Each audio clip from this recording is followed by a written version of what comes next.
Hi guys, Forgotten Wolf here, and this is my predicting the NFC in 2025 NFL season. But before we begin, please like, share, and subscribe, and let's get into it. So I'll start off with the standings at the mid-season mark, and for the NFC East, the Eagles lead the NFC East, followed by the Commanders and the Cowboys and the Giants. In the NFC North, the Packers lead, then the Lions, then the Vikings, then the Bears. And then for the NFC West, the Niners barely lead over the Rams, while the Seahawks and Cardinals are on the outside looking in. And for the NFC South, the Bucks are running away with the division, while the Panthers, despite getting off to a 4-1 start, have fallen to 4-4 and second in the division. At least it's better compared to the Falcons, who are sitting at a disappointing 3-4, possibly looking at maybe a new quarterback again. And the Saints, without Derek Carr, they're going to be garbage. I have them currently 1-7 right now. But now I'll actually get into the mid standings at the mid-season mark. For the NFC, the Bucks are in the 1 seed at 6-2. Then it's the Eagles at 6-2 because the Bucks beat the Eagles, meaning they have tiebreaker over them. The Niners also sit in 6-2 in third place. Now that might seem a bit high, but the Niners have a very easy schedule, so they should be good this year. And in the 4th seed, it's the Packers at 5-2. Then the 5 seed, it's the Commanders at 6-2. The Rams are in the 6th seed at 5-2. Then the Lions are at the midseason mark. They're the last team look in with 4-3, barely out of the Vikings, who are 4-3. Sorry for the notification. The Panthers are next, half a game behind the Vikings, as they are 4-4. The Seahawks sit at the 10 seed at 3-4, tied with the Falcons, who are also 3-4. Uh, and that, and then the Bears are in the 12 seed at 2-5, disappointing for them. Then at the 13 seed, it's the Cardinals sitting at 2-5, and then people will probably call me biased, but the Cowboys are 2-6, and the Giants are also 2-6 now. The Cowboys, their defense is ass, and the Giants, well, everyone knows they're going to be bad. And the Saints, unsurprisingly, are 1-7. If I was biased, I would have given the Cowboys, Commanders, and Giants winless records, but I do recognize that the Commanders should be very good this year and possibly contending for a division title. Now, moving on to the final regular season standings. I'd like to apologize for anyone who can hear my dog snoring in the background. He is extremely loud, but yeah. So now, moving on to the final regular season standings in the NFC. For the NFC East, the Eagles win the division with a 6-0 division record. The Commanders are the second team in the NFC East at a 4-2 division record. The Cowboys, then it's the Cowboys and the Giants. I mentioned the Cowboys started off 2-6. They ended up going to end the season 5-4, so bit too late for their comeback of sorts, and the Giants are one of the worst teams.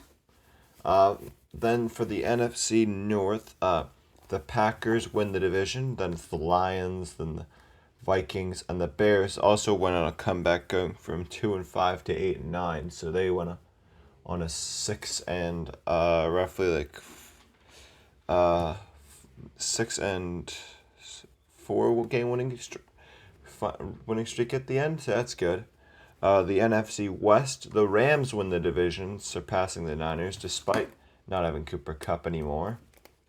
And the Niners are the second team in the NFC West. The Cardinals, another team that make a huge turnaround, they finish 5-4 in the 6-4 in the end of the regular season, meaning they finish 8-9, third in the division. And I'm not a huge fan of the Sam Darnold signing for the Seahawks. I think their offensive line isn't great, and I reckon they'll be last in the NFC West. That's a bold prediction, but yeah, I don't believe in what the Seahawks are doing. And for the NFC South, the Buccaneers win the division, then the Falcons, then the Panthers, then the Saints. Now going to the final standings for the NFC. In the 1 seed, it is the Eagles, sitting at 14-3 with a 9-3 conference record. Then in the 2 seed, it's the Rams at 13-4 with a 9-3 conference record. For the 3 seed, it is the Buccaneers at 13-4. Once again, 9-3 conference record. And the 4 seed, it's the Packers, 11-6, 8-4 conference record. For the Niners, they're 13-4 with an 8-4 conference record. At the 6 seeds, the Commanders at 12-5. Amazing that a 12-5 team is only the 6 seed, as the Niners are 13-4. But the Commanders, like the Eagles, have a 9-3 conference record. In fact, if it weren't for the Eagles, the Commanders could have had an 11-1 conference record, which is insane. The Lions squeak in the playoffs at 10-7 with an 8-4 conference record. And the first team missing out is the Vikings. Now that might come as a surprise, but I'm still iffy on the Vikings defense, and I reckon J.J. McCarthy will have ups and downs, and I don't know if he's the future quarterback there. And then there's the Bears at 8-9, so maybe people will get fired. And then the 10 seed, although it didn't make the playoffs, is the Cardinals, who Jonathan Gannon might be fired after this. I forgot to mention, for the Vikings, they have a 5-7 conference record, Bears 6-6, and Cardinals, they are 5-7 conference record. Then it's the Falcons, who will probably move on from Michael Penix with an 8-9 conference record, and 8-9 record and 5-7 conference record. Then the Cowboys 7-10. Great second half of the season, but horrible. But they seriously struggle in the first half.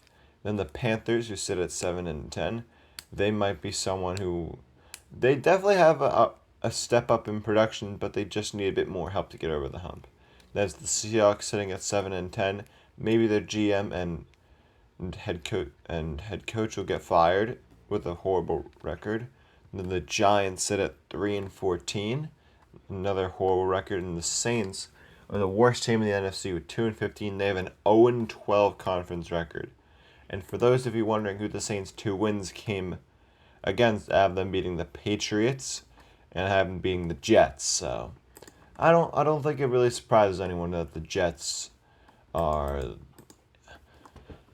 the team the Saints beat. Now for the playoff matchups in the NFC, the Eagles have a bye, and the Packers will go up against the Niners, a historically favorable matchup for the Niners. And the Buccaneers will go up against the Commanders, and the Matthew Stafford Bowl between the Rams and the Lions.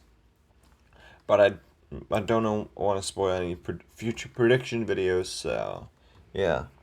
Now I'll get into the order of what teams have draft picks for the NFC. It might sound confusing, but you'll understand in a second. The Saints, with their wins over the Jets and Patriots, bottle the first overall pick and instead get the second pick. The Giants get the number 4 pick. And then you got a huge gap until the Panthers at the 10th pick. Then the Seahawks at the 11th pick. The Cowboys at the 12th pick. The 13th pick for the Falcons. The Cardinals have number 15 overall. The Bears have number 16 overall. Vikings have 17. And that is it for the NFC. If I had to predict who would be the best player in the NFC this season, I think Puka Nakua's got a huge breakout season, but Jaden Daniels, I'm expecting a huge jump from him. But that is it, and until next time, bye!